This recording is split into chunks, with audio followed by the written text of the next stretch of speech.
lúc nè để miên cốn phải chỉ ban chuột hay chuột những nhỏ tiệt côn làm pa nấu cái lại nấu xa rồi nấu tí xa tiền nè hay là nấu của ba mình tên vùng bờ đáy người ta frustrate khoác cái khăn on chất đâu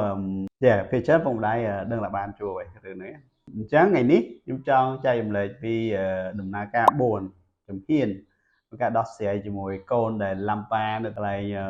xa tiền nè bà chấm hiền đi muối sầm khănមែនទែនគឺជាទប់អារម្មណ៍ខ្លួនឯងមិន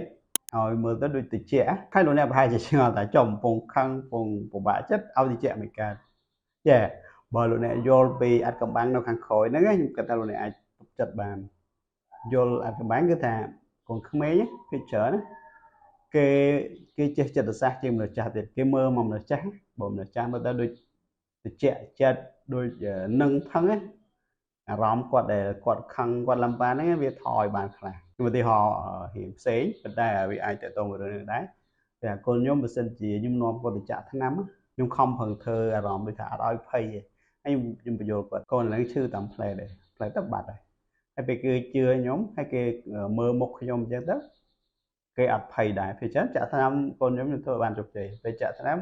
គេអត់យំហើយគេអត់ភ័យហើយគឺកាពេទ្យឆ្ងល់ទៀតកូននេះខុសគេឯងខុសឯងចឹងមកពីអាហ្នឹងជាអាកំបាំងចឹងយើងតិចចិត្តដំណាក់កាលទី1ហើយដំណាក់កាលទី2គឺជាទទួលស្គាល់អារម្មណ៍របស់កូនក្មេងរបស់កូនរបស់យើងហ្នឹងដូចថាគេយំគេខឹងខកចិត្តចឹងដែលអត់បានអ្វីដែលគេចង់បានហ្នឹងយើងជាមនុស្សចាស់យើងជាពុកម្ដាយហ្នឹង make sure ថាទទួលស្គាល់អារម្មណ៍របស់គេទៅម៉ាក់ប៉ាឬក៏បងឬក៏ពូយល់ថាកូនអត់សុបាយចិត្តទេដោយសារកូនចង់បានអាហ្នឹងហើយអត់បានគាត់ប៉ុណ្ណឹងភ្លាម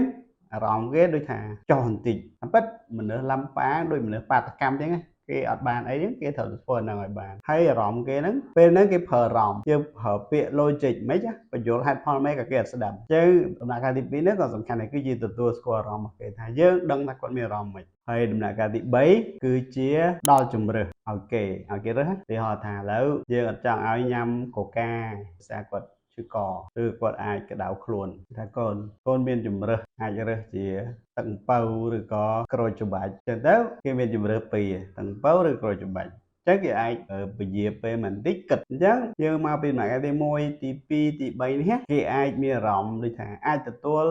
logic បានខ្លះៗទទួលហេតុផលបានខ្លះៗប៉ុន្តែបើគេខឹងហើយយើងទៅនិយាយហេតុផលគឺគេទទួលអត់បានដោយសារអីពេលគេខឹងពេលគេអត់សប្បាយចិត្តពេលគេកើតទុកគេប្រើខួរក្បាលមួយហៀងគឺជាខួរក្បាលអារម្មណ៍ហើយពេលដែលខួរក្បាលអារម្មណ៍ដំណើរការខួរក្បាល logic ឬខួរក្បាលហេតុផលហ្នឹងអត់ដំណើរការទេយើងជាពុកម្ដាយបើយើងយល់ពីចិត្តសាស្ត្រយើងយល់ពីកលឹះហ្នឹងថាពេលដែលគេប្រើអារម្មណ៍យើងយកអារម្មណ៍ទៅ respond ហើយពេលគេ calm down ហើយបានយើងនិយាយពី logic ថាខ្លួនឯងញ៉ាំហ្នឹងទៅអាចឈឺហើយបាក់ទៅចាក់ថ្នាំបាក់ទៅលេបថ្នាំបាក់ទៅជួបពេទ្យតែបើកូនពជាពេលញ៉ាំអីផ្សេងកូនអត់ឈឺហើយកូននៅតែបានអាហ្នឹងមានជំរឿនពីរទៀតចឹងណាហើយទី4គឺជាយុទ្ធសាស្ត្រមួយទៀតគឺជាឲ្យពុកម្ដាយច្រើនឆ្លាតដល់ខាងហ្នឹងហើយខ្ញុំគិតថាលោកអ្នកអាចធ្វើហ្នឹងដែរគឺជាដូចថាបជា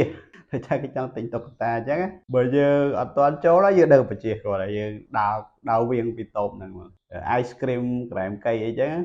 ឲ្យយើងឃើញយើងអត់ចង់កូនឃើញបជាប៉ុន្តែបើយើងជួបហើយមានតែកូនហ្នឹងលំប៉ាហើយយើងធ្វើមិនអាចប្រើយុទ្ធសាស្ត្រហ្នឹងដែរឥឡូវយើងទៅមើលអានេះសិនឬក៏ថានិយាយទៅយើងអត់ចង់ឲ្យទិញអានេះយើងឲ្យទៅមើលអីផ្សេងសិនឬឲ្យធ្វើអីសកម្មភាពអីសិនឬក៏ថាបើកូនឯងនៅតែចង់ទិញតិចទៀតយើងមកវិញប៉ុន្តែគេច្រើនតែគេទៅបានអីមួយទៀតគេផ្លិចអាហ្នឹងគឺជាវិធីសាស្ត្រការដែលកូនលំប៉ាពុកម្ដាយពិបាកតែវាមិនមែនមានន័យថាអត់វិធីសាស្ត្រអញ្ចឹងលោកអ្នកអាចសាកវិធីសាស្ត្រហ្នឹងឬក៏លោកអ្នកសាកហើយអាចជួយ share comment ខាងក្រោមយើងចង់ដឹងដែរវិធីសាស្ត្រនេះលោកអ្នកប្រើមានប្រសិទ្ធភាពអត់ឬក៏លោកអ្នកចង់សាកមួយណាឬក៏ចង់សាកពេលណាអាចប្រាប់យើងបានអរគុណ